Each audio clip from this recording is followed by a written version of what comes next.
More than 20 people, including 9 children, are reported to have been killed in Israeli airstrikes on Gaza after dozens of rockets were fired from the territory towards Jerusalem and other cities.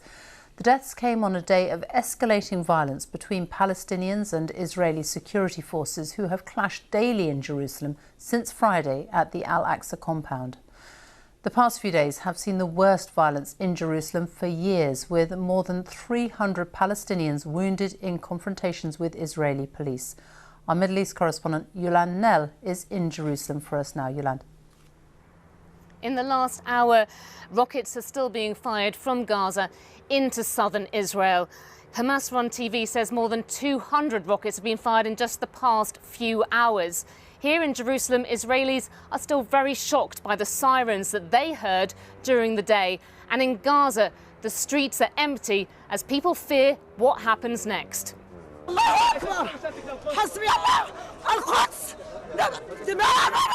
Our blood is a cheap price for Jerusalem, shouts this bereaved Gaza grandmother.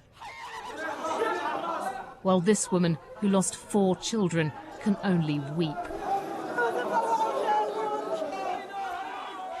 The casualties mounting after Israeli airstrikes. This evening, Jerusalem Day, Gaza's terror organizations crossed the red line and attacked us with rockets on the outskirts of Jerusalem. Israel will react very forcefully.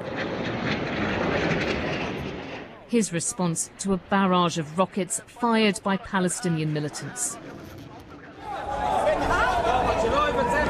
Israelis ran for cover when one reached Jerusalem for the first time in years, while angry Palestinians cheered. Tensions were simmering on this holiday when Israelis marked the capture of East Jerusalem over 50 years ago. There's a party atmosphere here as Israelis are gathering from all across the country. They're about to head down towards the old city and the Western Wall. For them, this is a big day of celebration. For Palestinians, this march is a provocation. Why am I here? Because we're not going to let anyone win when they're going to threaten us and try to stop us from being here and celebrate and dance. I mean, it's unbelievable. Earlier, inside Al-Aqsa Mosque, Ramadan worship had quickly turned into violence. Stun grenades and stones in this site, sacred to Muslims and Jews. At this gate, there was frustration as Israeli police stopped Jews from entering. Tonight, the Al-Aqsa compound was literally ablaze. Below, the Israeli celebrations continued.